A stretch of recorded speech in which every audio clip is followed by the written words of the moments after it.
Bienvenidos a un nuevo episodio de Relatos y Raíces de Tenjo, el espacio donde exploramos los momentos, las personas y las historias que han forjado la identidad de nuestro municipio. Mi nombre es Natalia y el día de hoy tenemos un capítulo único. Hoy nos acompaña Isabel Ancísar Duque, una mujer cuya vida ha estado profundamente ligada a la memoria histórica, al cuidado del patrimonio documental y al compromiso con la comunidad.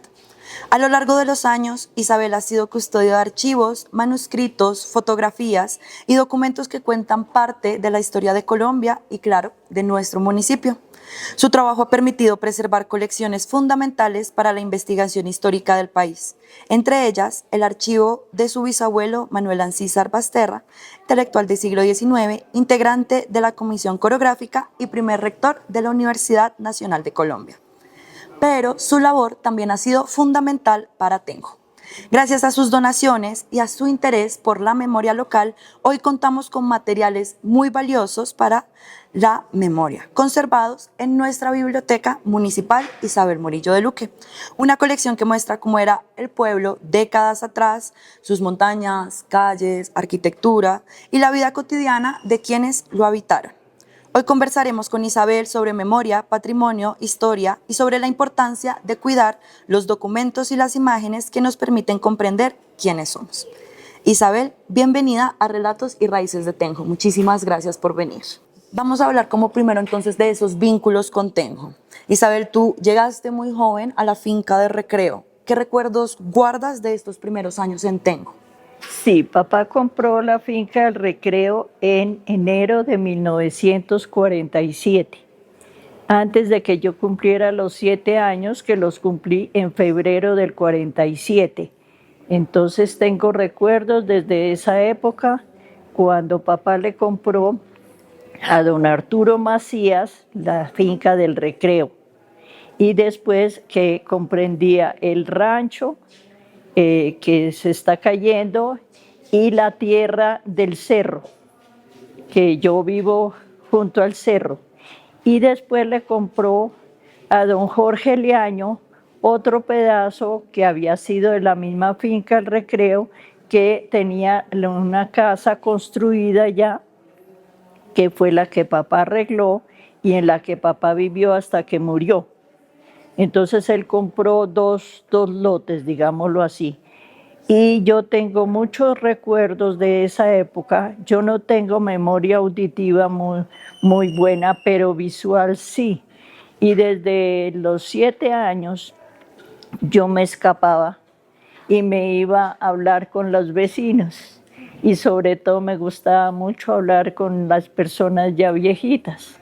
Entonces yo conocí a las que vivían, a las señoritas Reyes, que vivían en los ranchitos que desafortunadamente tumbaron y que ahora eso pertenece al conjunto San Rafael. Y también en lo que ahora es la propiedad de Alfonso Moreno, yo conocí al papá y a la mamá de Alfonso Moreno. Don Alfonso tenía una lechería en donde ahora es la fábrica de medias. Isabel, y ese cambio, digamos, para ti en ese momento, ¿fue algo bueno? ¿Te gustó como ese cambio de pasarte a vivir a Tenjo y vivir, digamos, en el campo? ¿O fue algo que para ti tal vez fue una experiencia más fuerte? En el 47 veníamos, era los fines de semana y en vacaciones. Cuando yo me vine a vivir definitivamente, ya sin volver a Bogotá, a vivir a Bogotá, fue hace 45 años, en el 84. Pero antes yo era, nosotros fuimos 3 hermanos, una hermana mayor que todavía vive, que se llama Beatriz. Ella ya va a cumplir 92 años en julio. Un hermano, Manuel, que era ingeniero y él murió joven, antecitos de cumplir los 62 años, y yo la menor. Y fui desde muy temprano la compañera de papá. Por eso, por ejemplo, lo del ganado, yo fui la que le ayudé a papá en la ganadería. Y cuando mi hermano estudió ingeniería, él estudió en la Universidad de los Andes, pero en esa época empezaban con el estudio de ingeniería. Entonces él hizo solo 2 años de ingeniería en Colombia y la misma Universidad de los Andes lo mandó a Estados Unidos. Entonces en ese espacio de tiempo la que le ayudaba a papá era yo, Claro. porque mi hermana sí, ella es citadina, ella Completamente. sí, completamente citadina, en cambio yo he sido campesina todo el tiempo. ¿Cómo era el pueblo que tú conociste en ese momento y cuáles son esas cosas que más han cambiado con el paso del tiempo? Pues, por ejemplo, el parque no era con los árboles elevados como están ahora, eso lo hizo Sofanor, y según decía él era para protegerle las raíces por lo que son árboles de no sé cuántos años, sino que estaban a nivel del piso, y por eso las primeras ferias de ganado se hicieron ahí y las exposiciones de ganado se hacían ahí. Ya después no se podía porque en lo que hay sirve es para pasearnos nomás.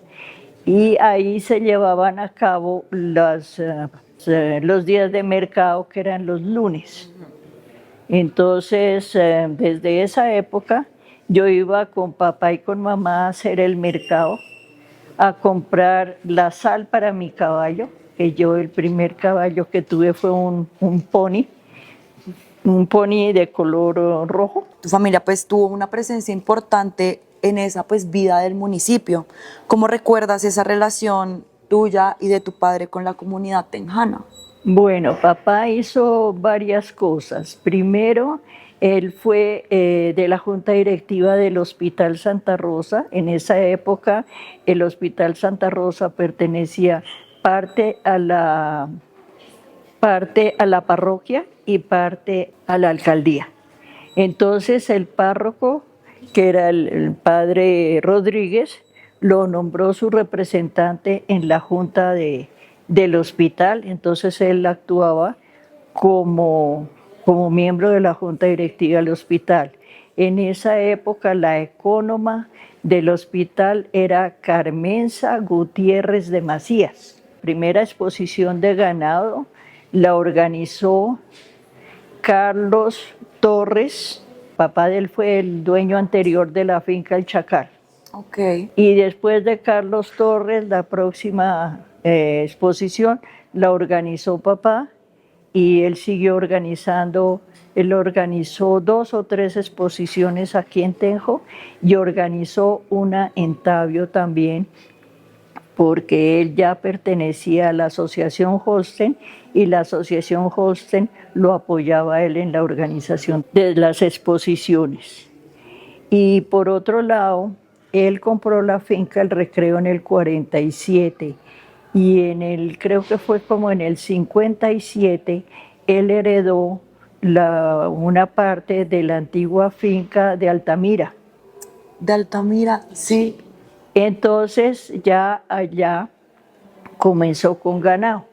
En el año 62 nació la primera ternera ya nacida en la finca del Encenillo. Papá la bautizó el Encenillo porque a él le tocaron 2 potreros, el Cerezo y el Encenillo. Entonces por eso la finca, y todavía existe parte del Encenillo que es de mi hermana Beatriz y mío. Claro, y también existe parte pues de esa finca de Altamira, porque sí, eso hace parte, digamos, por ejemplo, de todo lo que tiene que ver, digamos, con mi familia que te he contado ahorita, de los García.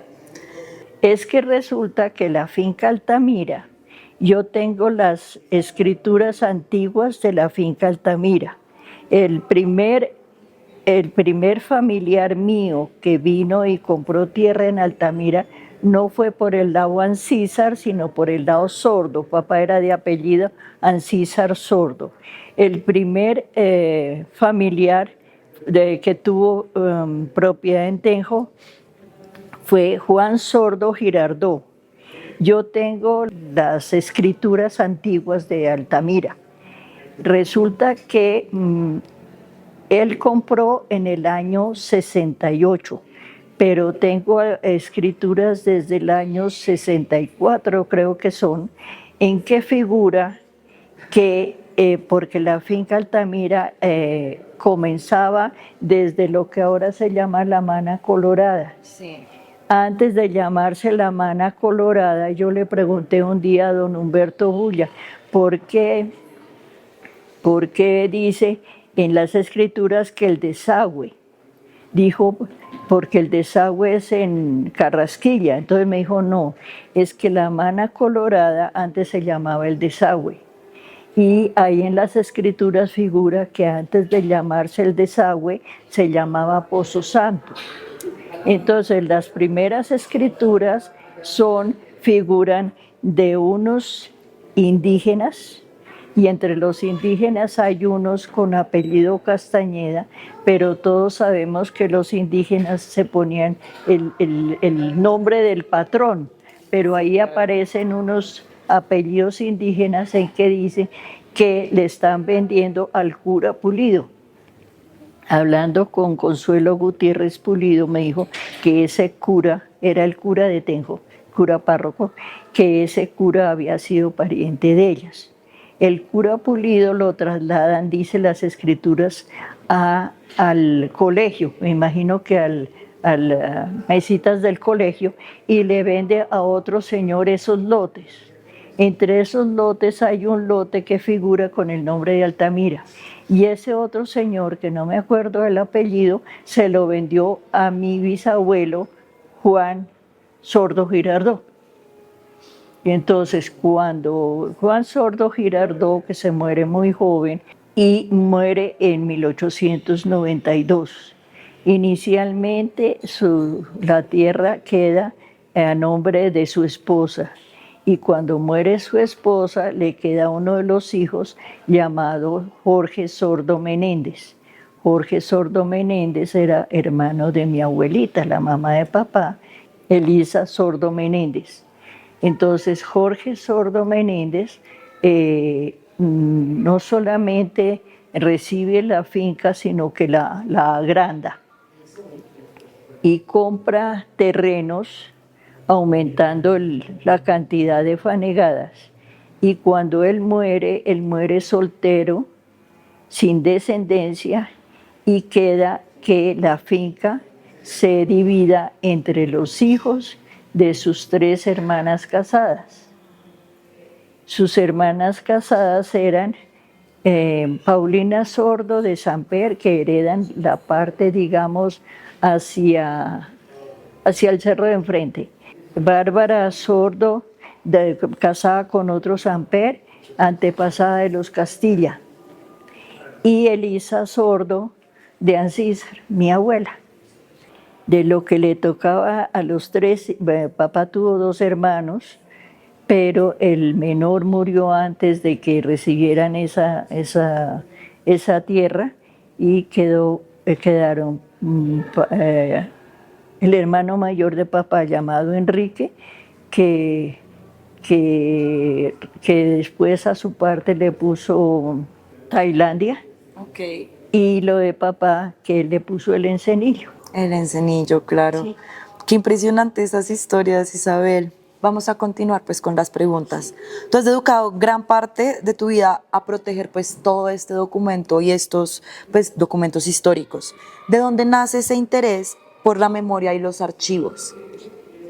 Pues yo no sé, tal vez por lo que yo era la más cercana a papá, y cuando papá murió, él dejó una carta que decía que su biblioteca y su archivo me lo entregaran a mí. Tal vez por lo que él se dio cuenta que a mí me gustaban todos esos papeles y que los iba a conservar. Entonces, cuando murió papá y después cuando murió mamá, mamá me dio lo que tenía de su familia también. Y tengo todo eso, parte lo he entregado y parte todavía lo tengo que entregar. Listo, pues en este orden de ideas, claro está que uno de estos momentos importantes pues en esta historia de la recuperación del archivo fue el del archivo de tu bisabuelo Manuel Ancísar. que pues claro que recuperación, organización y pues su posterior donación también a la Universidad Nacional. Sí. ¿Cómo fue ese proceso y también qué significó pues para ti el haber donado estos documentos para que pudieran ser consultados por el público, por investigadores y pues todo eso? Bueno, resulta que la vida a veces le trae a uno, digamos, sorpresas. Mi primo, Alberto Ancísar Mendoza, él era, su papá era colombiano, su mamá era venezolana. Él era periodista y como Manuel Ancísar fue periodista también, entonces me dijo que investigara sobre Manuel Ancísar. En esa época no había fotocopiadoras, entonces a mí me tocaba ir y averiguar dónde encontrara documentos de Manuel Ancísar, copiar a mano, ir, sacarlos en máquina y mandárselos a Venezuela. Y un día le dije a papá, pero yo estoy haciendo mucho trabajo, ¿dónde está el archivo de Manuel Ancísar? Me dijo, está en Argentina, porque el hijo mayor de Manuel Ancísar se fue a vivir a Argentina. Entonces le escribí al hijo, pues al primo de papá, digamos, a mi tío abuelo, primo de papá, entonces llamado Guillermo Ancísar, le escribí que si podía ir a Argentina a consultar el archivo. En 1863 fue que fui a Argentina. O sea, tenía 23 años, sí. 23, okay. Sí, perdón. Entonces,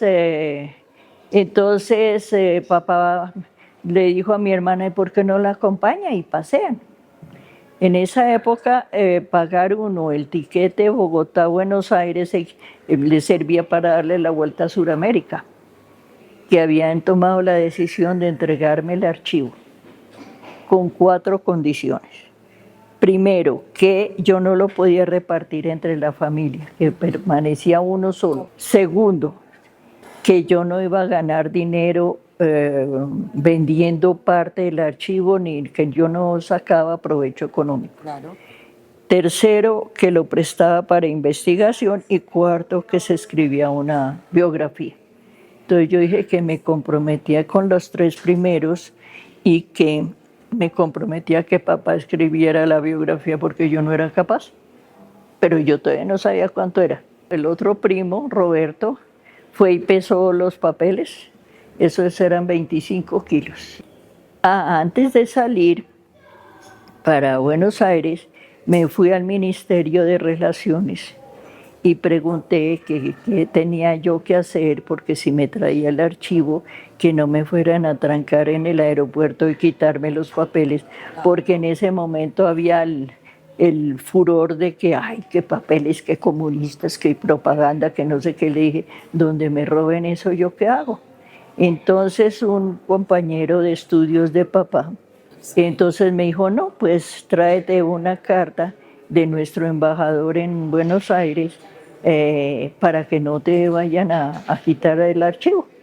Resulta que nuestro embajador no estaba en Buenos Aires porque se había ido a Chile a encontrarse con Carlos Llera Restrepo, que ya había sido elegido, no se había posesionado y estaba en Chile.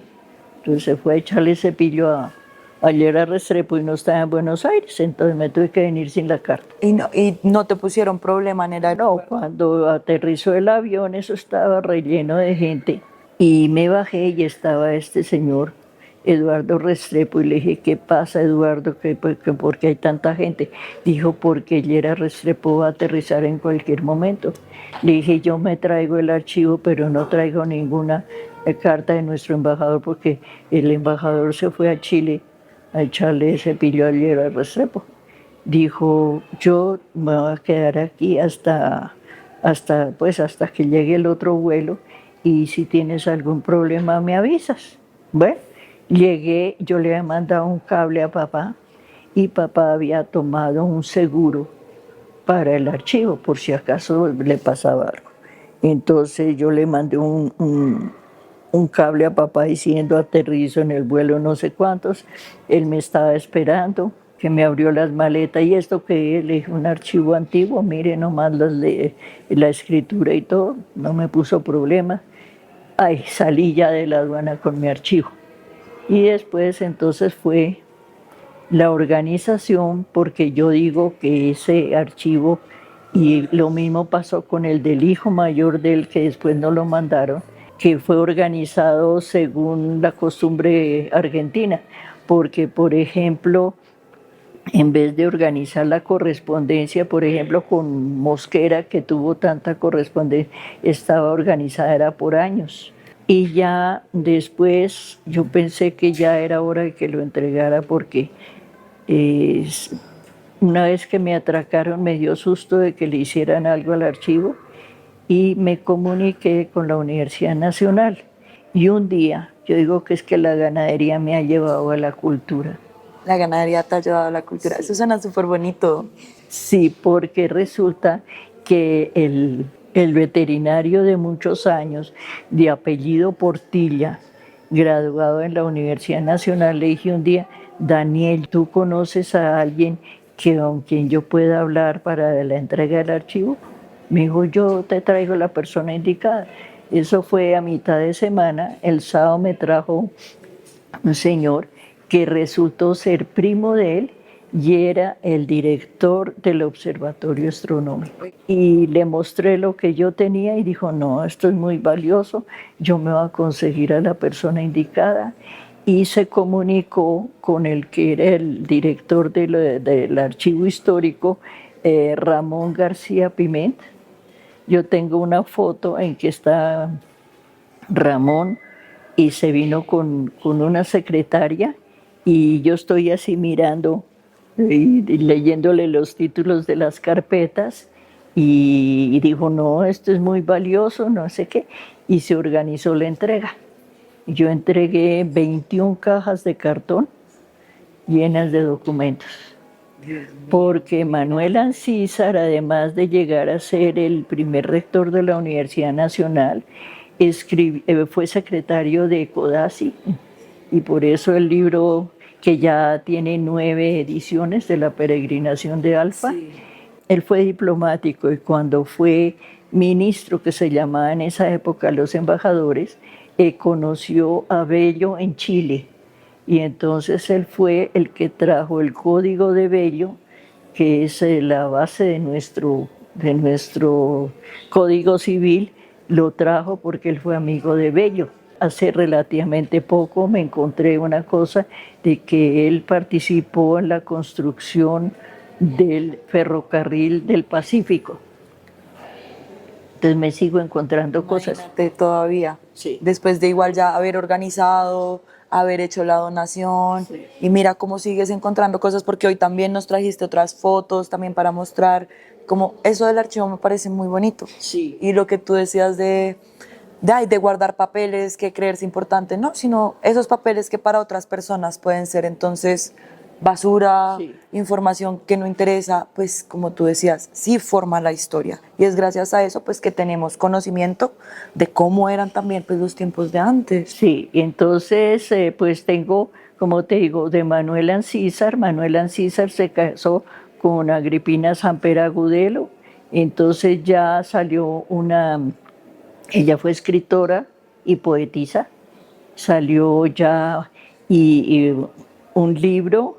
Llegó un día un señor que si le mostraba la correspondencia de Agripina, le dije, no, esa yo la entregué ya con el archivo, yo solamente tengo los resúmenes de esa correspondencia, porque cuando yo fui a entregar el archivo, entraron en huelga, la parte administrativa de la Universidad Nacional entró en huelga y no se podía llevar el archivo.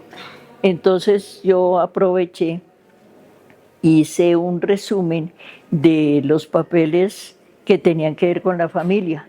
Entonces yo tengo ese resumen a mano, hice ese resumen y se los presté a este señor. Sí, Pía Rigán era el sobrenombre de ella, pero el que hizo eso, en este momento, bueno, más adelante me acuerdo, que fue el que editó esa correspondencia. Resulta que él participó en en una cuestión esta que hacen en Bogotá de la Feria del Libro. Y me invitó, yo fui, me hicieron una entrevista, en fin, y resultó que había una exposición especial sobre obras de las mujeres. Okay. Entonces ahí lo conocieron, vieron su obra y lo invitaron a que fuera a Honda, porque de los Samper Agudelo, que yo desciendo de 3 distintos, Agripina nació en Honda, otros nacieron en Guaduas.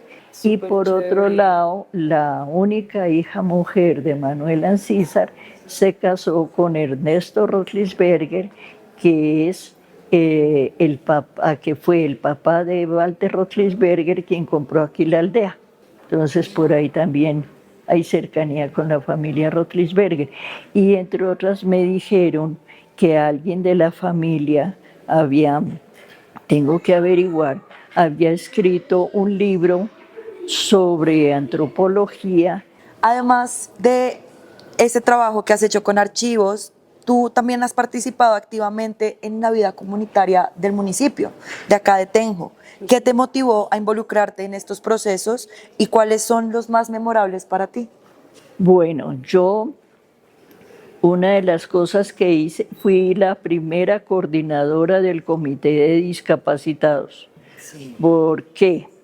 Porque cuando yo terminé colegio, me involucré con discapacitados y me involucré con el voluntariado hospitalario y de salud. Durante 9 años fui voluntaria hospitalaria. Pero entonces cuando yo era voluntaria hospitalaria, tuve la oportunidad de ir y conocer el voluntariado donde iban a dar los niños discapacitados en el hospital infantil. Me motivó mucho ver esos niños que necesitaban ayuda. Cuando me casé y me vine en el 84 a vivir aquí, me preocupé por los discapacitados. En esa época, los familiares de los discapacitados no querían confesar que tenían discapacitados porque ellos pensaban que eso los podían, que los demás podíamos pensar que era como una tara familiar. Okay. Entonces, inicialmente yo me comuniqué con la gobernación y averigüé que sí, que realmente aquí había discapacitados y me comuniqué con los presidentes de Acción Comunal porque las familias no confesaban que tenían discapacitados. Entonces estuve trabajando en eso y cuando Ricardo Forero se lanzó para alcalde, yo me lancé para el consejo con el ánimo de tener cierto, digamos, poder para poder hacer algo por los discapacitados. No quedé en el consejo, pero cuando se cerró la campaña, Ricardo me dio la palabra y hablé y dije que yo quería hacer un trabajo por los discapacitados, porque además eso es un deber del Estado. El Estado tiene, y aquí no se hacía nada por ellos. Entonces, Marta Orozco, la señora de Ricardo, al oír lo que yo hablaba, me dijo: yo, si quedo como primera dama, voy a tomar ese trabajo como trabajo mío. Y así fue. Entonces se conformó el comité de discapacitados y yo fui la primera coordinadora y ya entonces se fue a las veredas, los presidentes de Acción Comunal me ayudaron a localizarlos, se citó a una reunión y aparecieron como 80 discapacitados y se empezó a trabajar con ellos. Entonces, después, ya siendo coordinadora del Comité de Discapacitados, bueno, Romilio fue el primer director de Tenjo. Y y entonces me nombraron, eso fue Sofanor que me nombró miembro de la junta directiva del Comité de Deportes, yo acepté porque ahí yo logré gestionar los uniformes que se pusieron para la primera competencia de nuestros discapacitados. Y logré con este señor Escayón. Entonces, como yo soy amiga personal de él, lo llamé y le dije que necesitaba un cupo para los de Tenjo. Y allá fui, y yo por ahí tengo mi uniforme todavía. Ganaron premio y después quedaron invitados de por vida. Ya estaban. Y al mismo tiempo, Sofanor me nombró, cuando él fue alcalde, miembro del comité de esto territorial. Y de eso, sí, de planeación. Y ahí estuve 13 años hasta que en Planeación Nacional dijeron que ya no podía seguir más tiempo, que porque yo no era miembro vitalicio. Ya no más. Y del Comité de Desarrollo Rural también. Cuando se organizó la UMATA, yo empecé también ahí. Y entonces, estando en esas cosas, por ejemplo, yo tengo, no sé si les interese o si yo estaba pensando preguntar en la Casa de la Mujer, porque ya me pusieron una foto en la Casa de la Mujer, porque tengo los cartones de los comités a que yo pertenecí, no solamente en Tenjo, sino a nivel departamental. Fui del Comité de Derechos Humanos, que eso lo acabaron.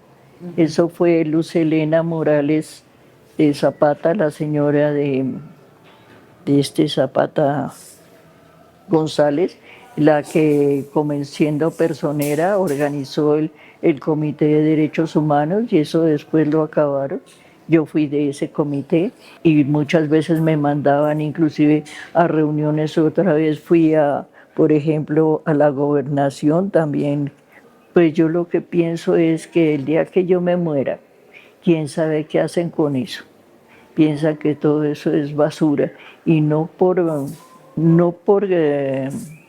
sobresalir yo, sino para que vean que en Tenjo se han hecho cosas. No, y no solo que vean que en Tenjo han hecho cosas, sino yo sí creo que es muy importante la manera igual en que sí has sobresalido en esa labor, no solo de participación comunitaria, sino pues también del mantenimiento pues de la memoria y del archivo, porque pues es gracias a ti, a esa labor y a los que vienen después de ti también por esa misma línea, pues que se mantienen pues tantos movimientos, tantos comités y tantas oportunidades de aproximarnos pues a la historia. Yo sí creo que es súper importante poder resaltar esa labor. Porque como te digo, para que se vea que Tenjo ha hecho cosas por integrarse con el departamento y con otros municipios y inclusive hasta con Bogotá. Y pues claro que después de tantos años dedicados a preservar la memoria, a mí me gustaría que puedas dejarle un mensaje a nuevas generaciones, jóvenes que puedan estar viendo esta entrevista sobre esa importancia de cuidar la historia.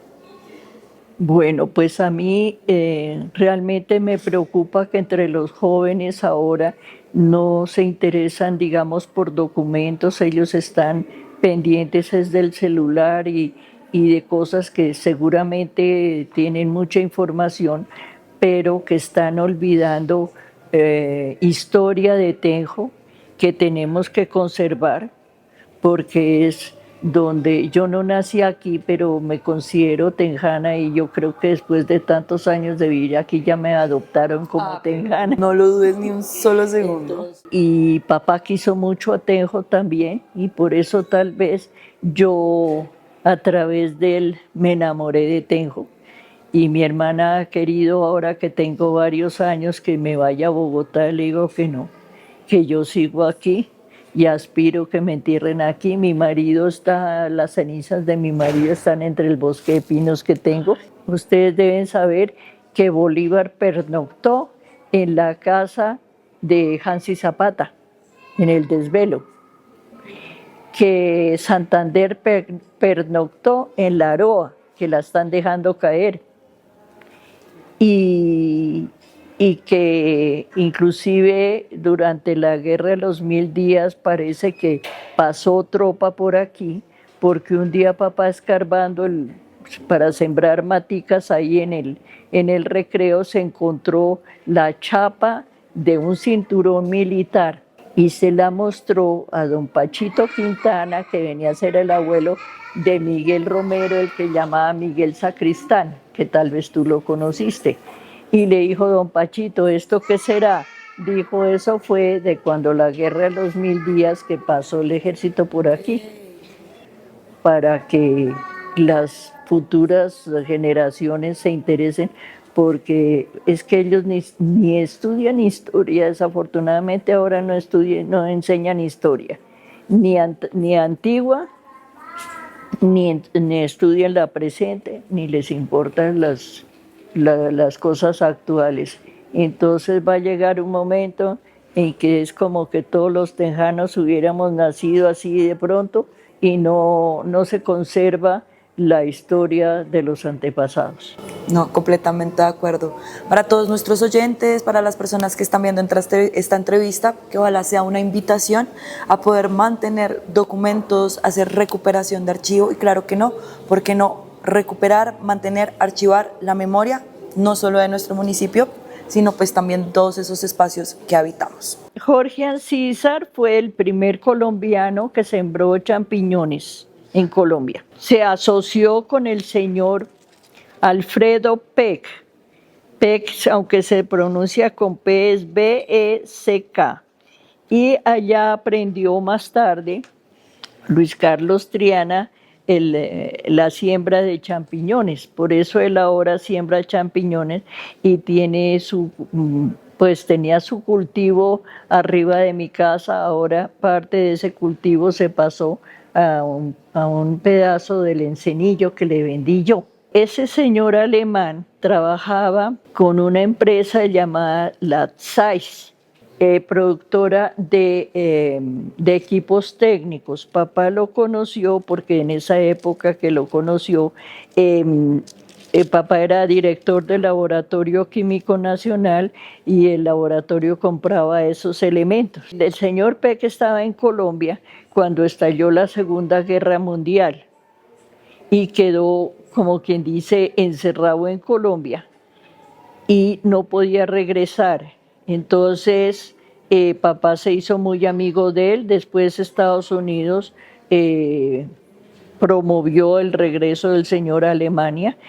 La parte donde él vivía pertenecía, cuando dividieron Alemania por la guerra, pertenecía a Rusia. Mientras la guerra, que él no podía aparecer como técnico porque los rusos se llevaban a todos los técnicos para Rusia. Entonces él aprendió a sembrar champiñones en un bosque cercano a su casa. Y vino y le propuso a papá sembrar champiñones. Y ahí se sembraron los primeros champiñones. Ahí ya se ven de las primeras cosechas, los canastos con champiñones. Y se los vendían a una especie de cigarrería que había en Bogotá llamada Vigo, que el dueño o dueña de la cigarrería era europeo y por eso apreciaba los champiñones y empezaron a venderlos. Esas fotos fueron tomadas del cerro de aquí de Churuguaco. Papá se subió y la tomó de diferentes distancias. Increíble. Muy Me parece ver este álbum y ir pasando aparte, pues de ver la maravilla de historia fotos. que cuenta. Ver estas fotos dobladas fue como, ¿qué es esto? Abrirlo, qué composición tan bonita, me encantó. Sí, y como ves, pertenece a varias fotos que él pegó. Sí, son varias. Sí. Porque igual pues... Él se subió al cerro y fueron tomando. Él nos llevó un día a pie hasta Subachoque, a nosotros niños. Pero yo escogí la foto de la casa pajiza, que aquí en este momento está pues toda la paja prácticamente derruida y en un proceso de deterioro total, que incluso pues amenaza demolición. Entonces estamos trabajando. La señora Isabelita ha sido un apoyo incondicional porque además del enorme cariño que le tiene a la casa, por toda su historia familiar y todo esto. Las casas pajizas de Tenjo representan un hito importantísimo en la historia de los pueblos de indios y precisamente Tenjo está declarado patrimonio, uno de los 45 centros históricos, por su historia como pueblo de indios. Entonces esa caracterización del conjunto doctrinal, las 4 capillas posas o la capilla posa que queda, tiene que ver con todo el territorio de resguardos. Y las casas pajizas justamente son la historia del sincretismo que hubo entre el Muisca, el prehispania Muisca que había aquí de gran importancia y las nuevas técnicas que aparecieron. Entonces, aunque hay varias, escogí esa porque... Esta es la de la entrada. Esta portada la pintó Turco. Ah, Fernando Tur, sí. Esa creo que estaba en el restaurante de Marina Moreno. Ah, a mí me parece. Mira, esta también es la casa pajiza. Ok. Mírala tan divina, si la ves, mira lo linda. Claro, ahorita tú ves en el cuento de la punta y ves toda esa historia como desaparecida, pero realmente ella es en adobe y su techo pajizo es muy recuperable. Entonces, en esa historia, todas las que haya de aquí pajizas. Y esta vista desde la otra casa. Mira, vista desde varias partes está la pajiza, ¿sí? Ay, está re Sí, bonita. entonces es una, y el portal, que es posterior, pero cuenta, su merced me comentó que cuando compraron en 1947, la casa ya estaba. Pero desafortunadamente no aparece en la escritura. Como 200 años por lo siguiente, resulta que don Luis Castañeda, quien construyó la alcaldía, que su papá, el de él, había construido la corraleja alrededor del rancho, porque esas fotos vistas desde la casa del recreo no se ve la corraleja, pero si tú la miras junto al portón que hay, papá tendría más de 100 años. Don Luis era mayor que papá. Y si el que construyó la tapia era el papá de él, pues mayor que papá. Y en mi teoría, posibles de origen prehispánico. Isabel, gracias por compartir con nosotros tu historia, tu trabajo y tu compromiso con la memoria. Tu labor nos recuerda que el patrimonio no solo se encuentra en los grandes monumentos o en los libros de historia, sino también en los documentos, en las cartas, archivos, fotografías y demás documentos que guardan esta memoria de un territorio y en ejercicio del que habla. Y también en esta oralidad, que es muy importante. Gracias a personas como tú, hoy contamos con materiales que nos permiten conocer mejor nuestro legado, nuestro pasado y comprender cómo se ha construido la historia de Tenjo, del país y, claro, no, del mundo. Preservar la memoria es también una forma de cuidar nuestra identidad. A quienes nos escuchan, los invitamos a acercarse a estos archivos, a revisar estas fotografías antiguas y a escuchar las historias que aún esperan a ser contadas. Esto fue este capítulo de Relatos y Raíces de Tenjo. Nos encontramos en un próximo episodio. Hasta pronto.